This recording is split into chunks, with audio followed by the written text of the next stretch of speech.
Hey guys, it's Seanbot back with a new episode in our free-to-play series. Today is a pretty exciting day, and I wanted to share with you guys this episode. Honestly, I was actually slightly hesitant releasing a video about this, because it could mean that I can't monopolize it as well as before, but I remember the promise to show you guys exactly how I make the mesos on this character. I think this episode made me realize why other Maplestory YouTubers don't like to show how they make mesos, especially if they're going for progression. It's literally impossible for them to show how they make mesos and continue to profit from that. Also, I'm aware that this series could potentially get a lot of hate from people who have been abusing these strategies because the market is a zero-sum game, which means that each person winning means exactly another person is losing. So my series could potentially be breaking monopolies in markets by exposing ways to make mesos, as those methods will no longer remain a secret. However, after some thought, that's something I'm willing to cop in order to help new players to learn how to read markets and play the game. But that being said, I'm not a perfect market reader by any means. I'm literally a casual player who has better things to do than waste all my time on this game. So I probably won't even get close to uncovering the most secretive ways to make mesos. Anyways, let's get started with the video. Again, I'm going with a format that I followed from last episode onwards, where I just list out my daily lists and not really go through any of that. You can check out the previous videos to see exactly what I do. Woo! Sold my Yeti familiar from last episode. Please tear up. Oh. So from this episode onwards, I'm adding a new daily called Familiar Dailies, which is basically just me unboxing a familiar on each character I have. I'll get to explaining everything about the market soon, so just bear with me now. Trash. Oh, this one might actually be worth something. Ew. Hey, the Demolished Shizer is actually worth something. At least I made back the 8 mil from rolling this. I got a flame from Fairy Bros, so I flamed my secondary fan.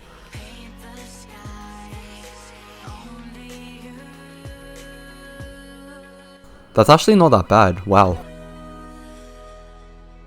I found out that I randomly got a droplet from a monster in Loshline. It was so random. I did some mining here, probably one of the few days I actually did mining. Like, I really couldn't be bothered doing this after a few days. Oh yeah, I had a footage of some of the Sengoku event rewards, for those of you actually wondering about what you get from this event. Nothing too fancy if you guys already checked out my patch notes video.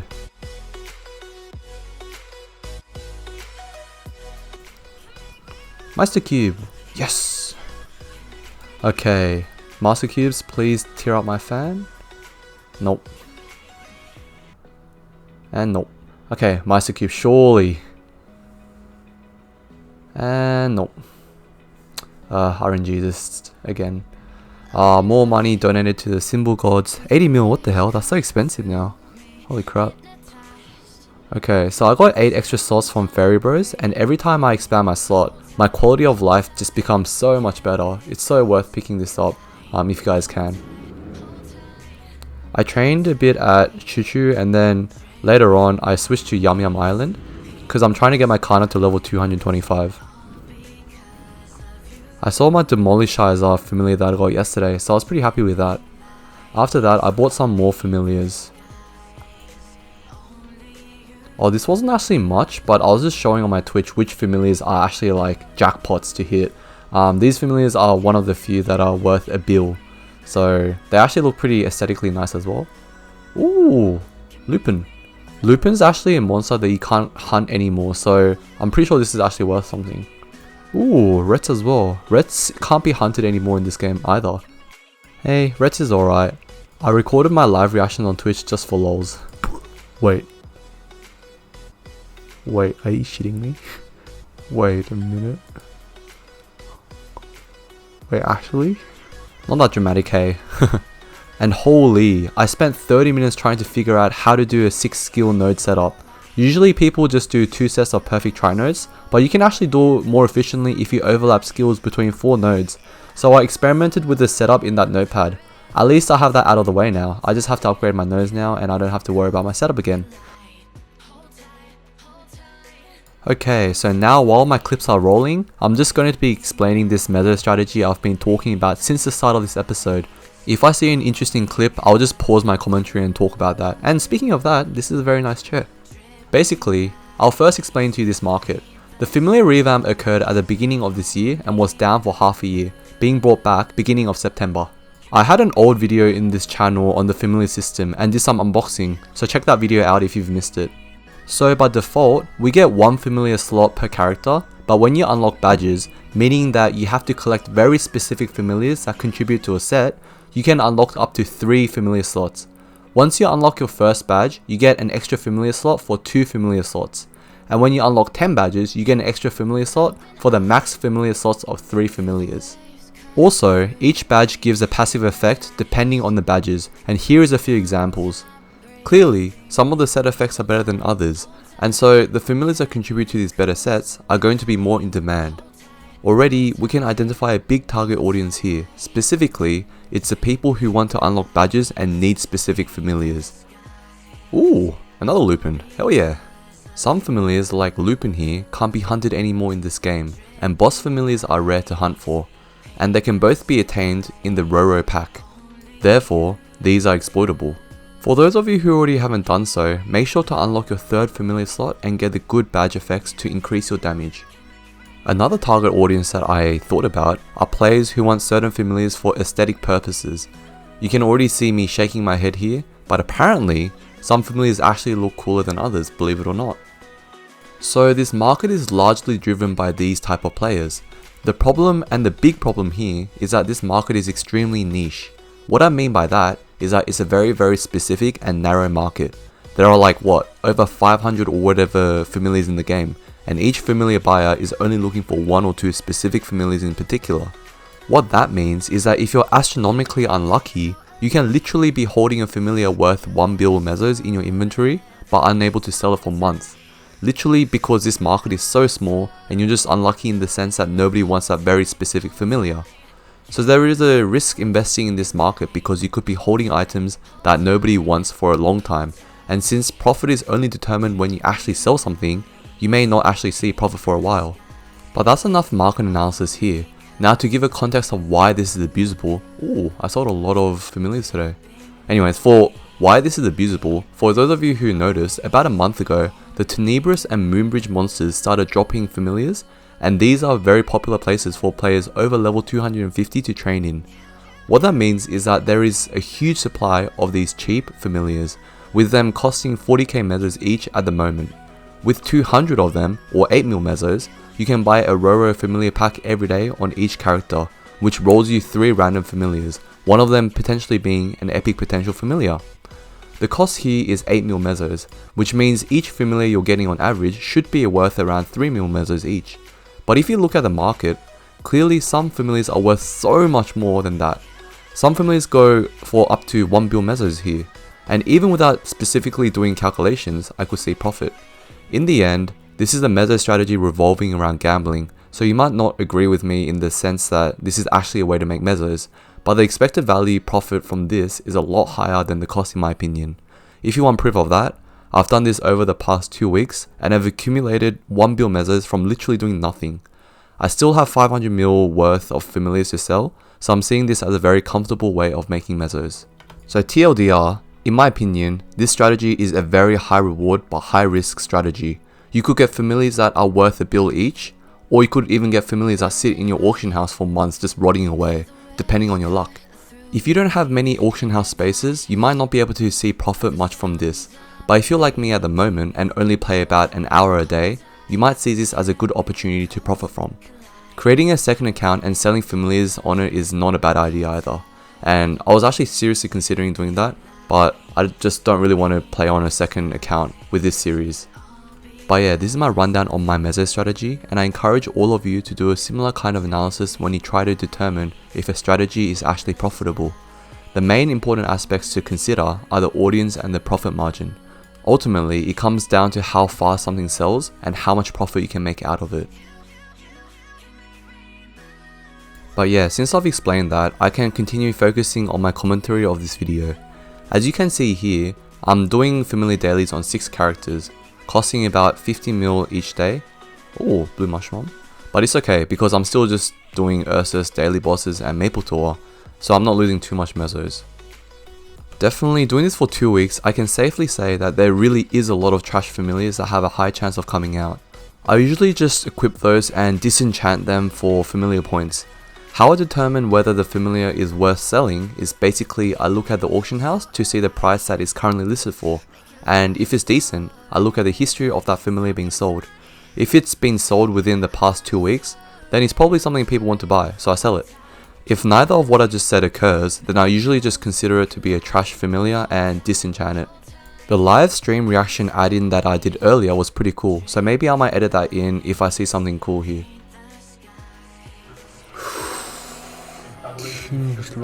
Unfortunately, I'm not the most dramatic person here, so apologies for that. My live reaction could even come out to be a disappointment. Playing the RNG in this game for so long made me a bit dull in the happiness and disappointment when I roll something good or bad. Oh my god, I finally got a Swift Rake, holy crap. Damn, if only I got this like a week ago while I've been doing Juniper farming every day. Right now I'm barely even playing the game, so I'm not even doing my Juniper dailies. Regardless, this is extremely good because it will help me harvest a lot faster. I'll show you guys the speed of the harvesting with this later on. Unfortunately, this rake follows a durability system, where I think after 4 harvests, you drop 1% in durability. When you hit 0, the rake breaks, and the annoying thing is that this rake is not repairable. So the maximum you can get out of this is 400 harvests before you need a new one. I'll probably hoard all the orange gems I can, and make sure that I can do juniper farming this efficiently. I think my rate with junipers were estimated to be about 60 mil an hour normally, but with this being 50% faster, I can technically farm at 90 mil per hour assuming no delays in the purple flower spawn. So it's a huge boost in efficiency, definitely worth picking up. I wrapped up the day just training a bit more to level 225. I think another 30 minutes today? Yeah, nothing super serious. Phew, I had to do something during Ursus, so my best friend in real life hopped on my account and did Ursus for me. Shout out to him for that. I got a free stamp from Monster Collection, so I stamped my fan after. As always, the thing I look most forward to in a new day, the familiar dailies. Wait a minute, I think Torty is a monster that doesn't exist anymore. I think that's actually worth something. Hey, not bad at all. I might just quickly run down through the clips where I get nothing from familiar boxes.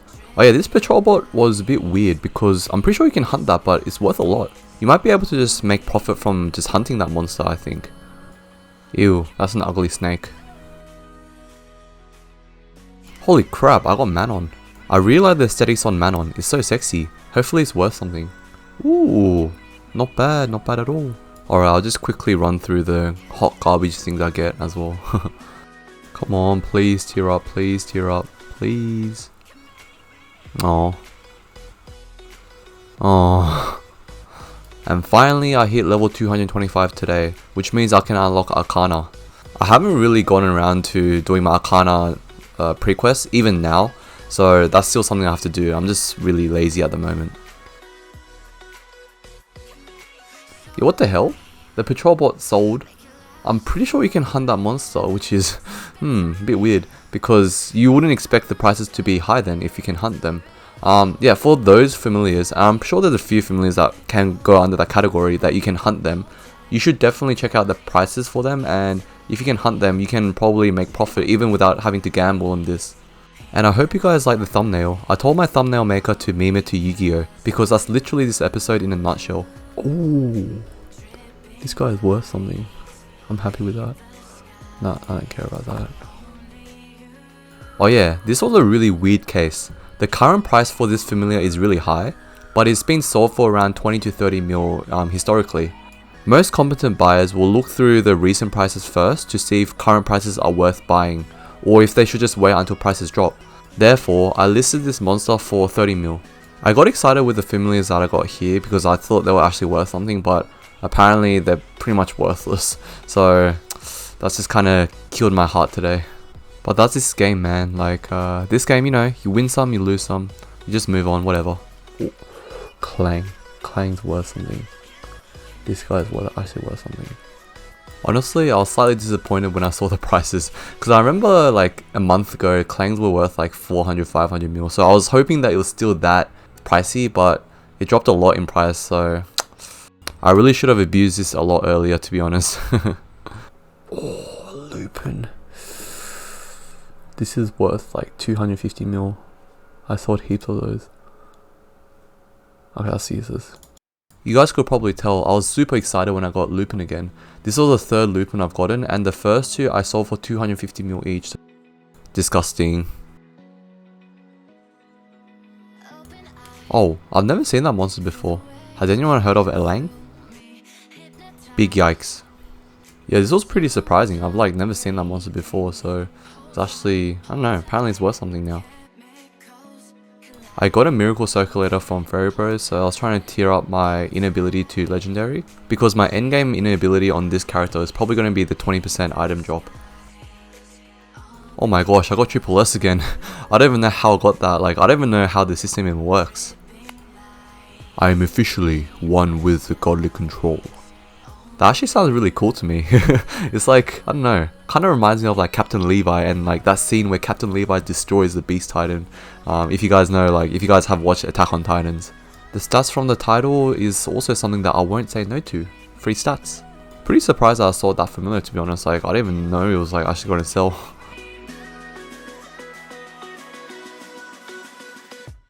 Ooh, another Lang. Alright. And holy crap, Black Rets. I don't think you can get that anymore either. Master Hoploon. I think that's the party quest boss that you can't hunt normally for the familiar. Oh my gosh, and I got the Snow Witch. I was actually pretty happy there. Unfortunately, I wasn't really live streaming that day, so I don't really have any live reactions, but if you guys enjoyed the live reactions, then maybe I might consider doing a bit more of that. And holy crap, I didn't know what was up with my luck today, but I was getting all these rare familiars. I think the Bonsun familiar, the bird in the middle, was worth 200-300 mil. And I kind of regret not streaming today because you guys could have seen my live reaction. I was genuinely surprised like today because I've just gotten so many good familiars. Yep, of course I'll get garbage familiars after that. I sold a few more familiars today, so this really makes me think that this strategy is somewhat profitable. 40 more coins until I get a piggy bank. Oh, this was mad. Holy crap, I was really happy with that. Generally, like, I usually only sell like one familiar every day, realistically. Because as I said, this market is really niche. Not many people want those specific familiars that you have. So, it's pretty rare selling more than like a few a day. So, unless you're really lucky, like, you know, you shouldn't expect much from this strategy. So, that's the risk that you're taking here. I thought that medicine looking guy was worth a bit more, but apparently not. It's a bit disappointing. And holy crap, I think that thing in the middle was actually worth a bit. I remember all the Cade monsters from the Ninja Castle. None of the familiars dropped from those monsters, so they were actually worth something. And what the hell? I thought that Golden Giant was actually worth a lot. Like, it doesn't look cool. Surely, like, that's something that you can't hunt, right? But apparently, it's hot garbage. Oh yeah, the Book Ghost. That was actually like, I'm pretty sure it's a boss, and yeah, it's actually worth a bit, so I was pretty happy when I got that as well. Again, you know, gambling paying off once again. And please tear up my fan. Nope. Oh my gosh. Oh, I finally teared up. Oh. Alright, getting my Fairy Bros chair. So I was just showing off what the chairs were here, and I got the Starglow chair because it looks really nice, I think. I thought it looked a bit nicer, but yeah, well, honestly, kind of regret getting it. It doesn't actually look that cool. Like, it looks alright, but I thought it looked a bit cooler. And I decided here to give you guys a treat where I decide to try my luck with another set of Meister Cubes. So 10 Meister Cubes here, trying to get my earring to unique so that I could get drop gear finally. And I didn't know that the cube pack itself is tradable, so if you notice it's tradable. But yeah, so I probably should have sold it, like, it's worth selling that. But anyways, let's do it. Earring. Okay, one. Nope. Nope. Nope. Nope. And nope. Oh my gosh. Is this gonna tear up, man? Maybe like there is something wrong with my account, like it's really like cursed or something, because I've thrown like over 30 Meister Cubes on like any unique equips, and I've thrown 5 red cubes, 5 black cubes, but haven't gotten anything, so like I swear I'm cursed or something.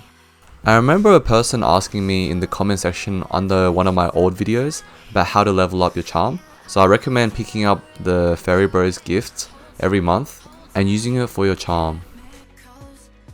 Hey, I saw the goat familiar. And whenever the familiars are cheap, I just buy heaps of them and just hoard it on my character. Anyways, that's the end of this episode. Hope you guys enjoyed. It was fun experimenting with the live reactions from time to time, so do let me know if that made watching the video a bit more interesting in the comment section below. I'm not particularly the most reactive person out there, but even watching those bits, like myself, I could tell that I'm a bit more excited in the heat of the moment, so you guys could probably tell the same thing. Anyways, thank you all for watching and hope to see you guys next time. Thanks!